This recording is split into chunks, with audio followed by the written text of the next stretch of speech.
A Rádio Transmundial apresenta O Caminho para a Vida, um programa expositivo do Evangelho segundo São João, na emissão online e nas plataformas de podcast, produzido e apresentado por Dinis Rodrigues.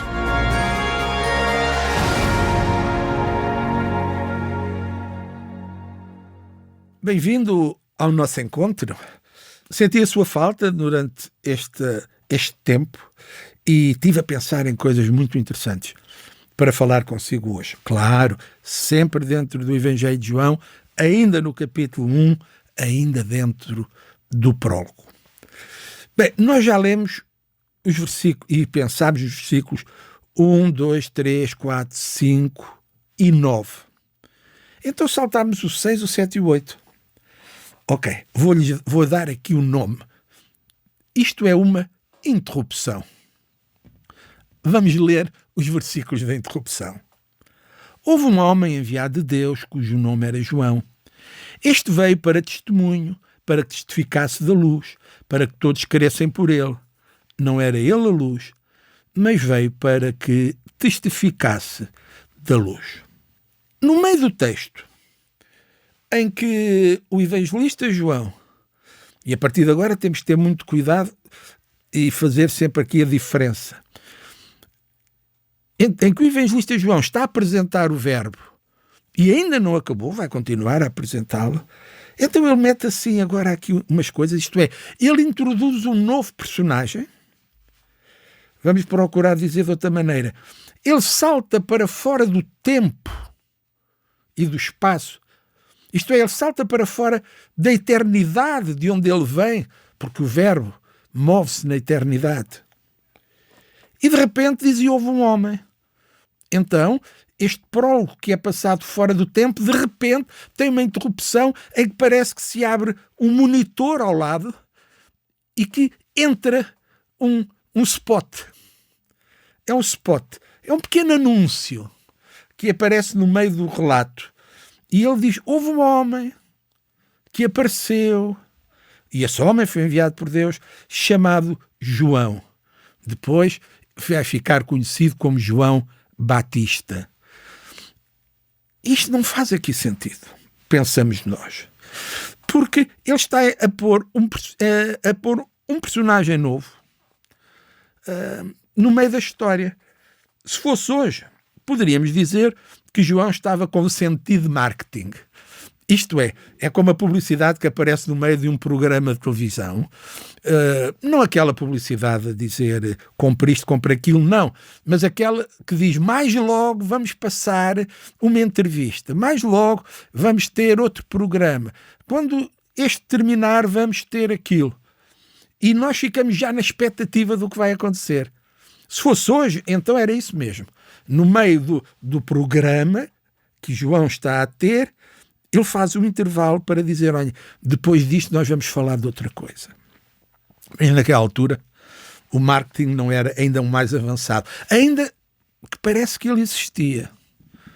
Porque Jesus fala disso. Bem, não vou entrar agora nessa área, mas quando Jesus fala da venda dos passarinhos, sai mais barato comprar mais do que comprar apenas um de cada vez. Bem, então, porquê é que João, o evangelista, faz esta interrupção apresentando João o Batista? Provavelmente, e como eu não estava lá, como eu não tenho nem o poder nem a capacidade de ler as mentes, eu só posso ficar por aqui. Provavelmente, ele faz aqui já a apresentação de João Batista por causa da heresia que ele está a tentar combater com o seu evangelho. Quando falámos sobre a introdução, uma das coisas que nós dissemos é que João, com este evangelho, vai tentar responder a duas heresias que existiam naquele tempo, quando o evangelho foi escrito, isto é, no fim do primeiro século. E essas duas heresias que existiam na igreja, uma tinha a ver com o docetismo, original do gnosticismo, a tal que nos dizia que a matéria é má, o espírito é bom, por isso Jesus não podia ser o Deus homem, ou era uma coisa ou era outra. E a outra heresia que tinha levantado ou elevado João Batista a um papel e a um lugar que não lhe pertencia. Talvez até porque os primeiros seguidores de Jesus, alguns dos apóstolos, e não só, mas alguns tornaram-se apóstolos, eram primeiro discípulos de João Batista antes de serem de Jesus. Portanto, eles já tinham aprendido, eles já tinham ouvido muita coisa acerca de João, João ensinou e João batizou. E para muitos, isso talvez tenha dado uma ideia errada de quem era João. E eles estavam a levar João a um papel que não lhe pertencia. É por isso que ele lança já esta ideia, porque ele está a falar do Verbo. O Verbo era a vida, o Verbo era a luz, o Verbo era o maior, o Verbo era o Todo-Poderoso, o Verbo era o Criador, o Verbo era divino. E depois Deus levantou um homem que veio, mas ele não era nada disto. Ele era só aquele que vinha dar testemunho, vinha testificar, vinha abrir o caminho ao Verbo que vinha chegar ao mundo. Talvez por causa disso, e quando chega a vez de ele falar de João Batista, no capítulo 1, versículos 19 a 34, todo o discurso que ele põe na boca de João Batista é para dizer que ele, João Batista, é um mero homem, mas que ele vem em nome daquele que é o Deus eterno.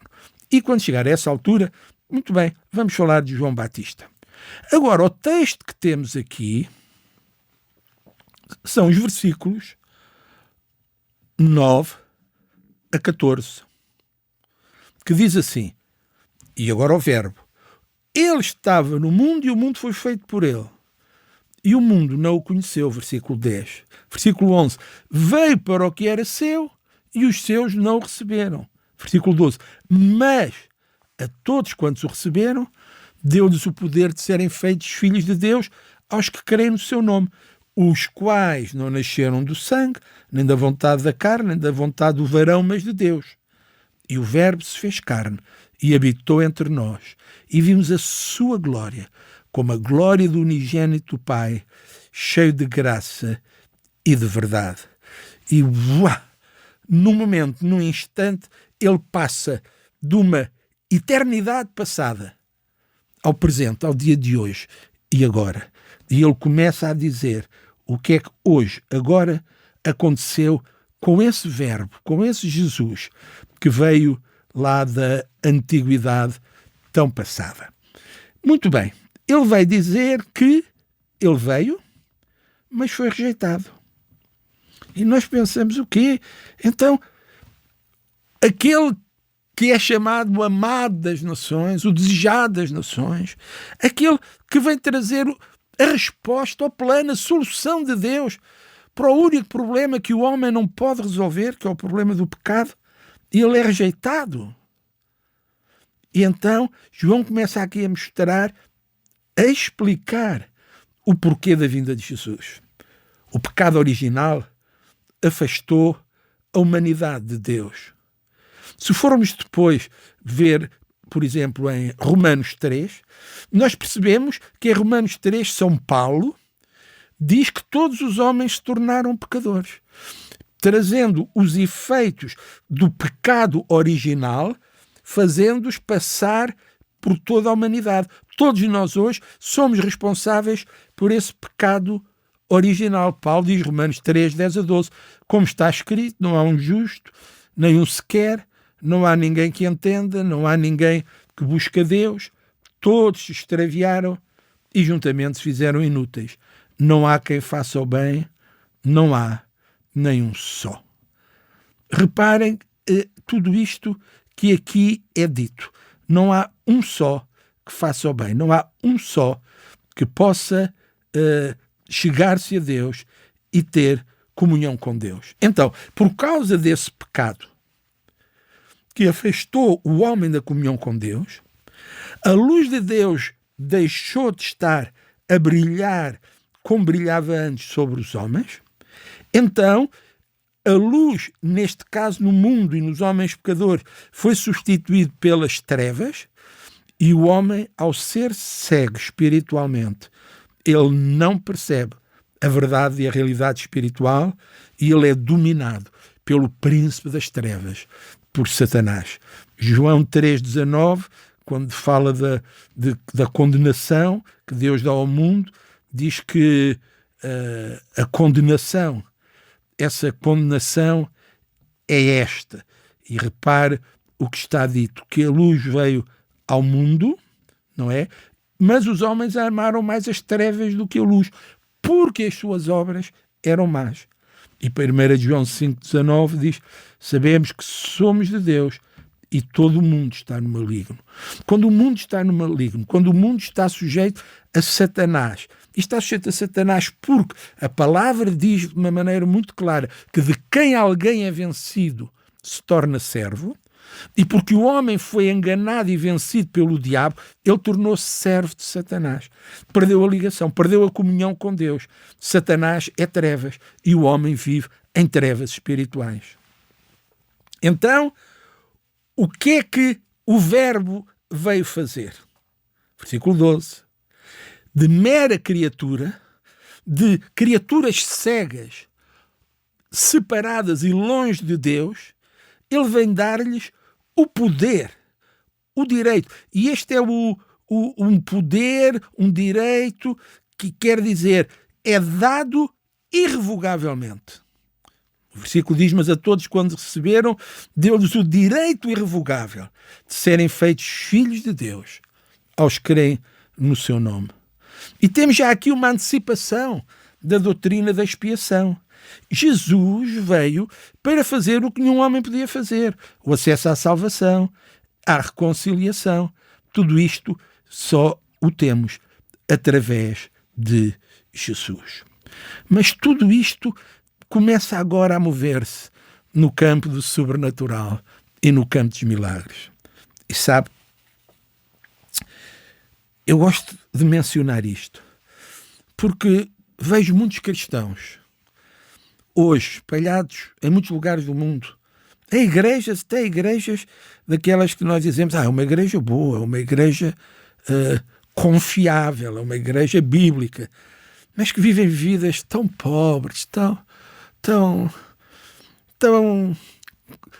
acomodados, vivem uma vida do dia a dia. Quando nós olhamos para eles, não vemos nada neles que nos diga: este é o Filho de Deus, este é alguém diferente. O seu testemunho é pobre, porque Deus está com eles, eles são luz, mas não é uma luz. É como estas modernas que iluminam as cidades, e quando nós vimos num avião ou num carro a chegar a uma grande cidade, há um clarão, nada pode apagar essa luz. Não, eles são assim uns fósforozinhos, umas velazinhas pequeninas que estão lá acesas quase só mas que nem cheiro têm já para dar à casa. Não. Eu gosto de dizer que agora tudo isto tem um mover espiritual. Entramos agora, Jesus não apenas nos dá o direito de sermos filhos de Deus, Ele leva-nos ao sobrenatural de Deus. E agora começamos a mover-nos nesse sobrenatural. Isto é, o poder de Deus, o sobrenatural de Deus, é dado àqueles que antes estavam longe, mas porque agora estão em comunhão, mas porque agora foram feitos filhos, porque agora têm a vida e a presença de Deus. Eles vão receber também a autoridade, não o poder. O poder continua a ser de Deus, mas eles agora têm a autoridade para agirem e moverem-se como filhos de Deus. E tudo isto acontece num milagre extraordinário, que é o que diz no versículo 13. Esses filhos não nasceram do sangue, nem da vontade da carne, nem da vontade do varão, mas de Deus. Por outras palavras, João está aqui a dizer que todos nascemos de alguma maneira, mas isso não entra aqui, nesta mudança para o sobrenatural, nesta entrada nossa no mundo espiritual, quando o nosso espírito é renovado e pode ter comunhão com Deus. As pessoas só entram neste mundo por uma obra de Deus. É a vontade de Deus, é a dádiva de Deus. Ninguém merece, ninguém compra, ninguém consegue. É Deus que dá. Bem, espero que fique feliz por saber que Deus lhe dá o direito de ser filho dele, de se mover no seu sobrenatural e desfrutar da vida boa e maravilhosa que Deus tem para si. Até ao próximo programa e Deus o guarde, Deus o abençoe. O Caminho para a Vida, um programa expositivo do Evangelho segundo São João. Todas as semanas um novo episódio, na emissão online e nas plataformas de podcast. Produzido e apresentado por Dinis Rodrigues.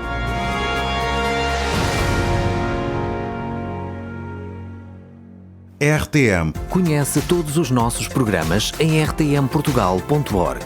Uma produção da Rádio Transmundial de Portugal.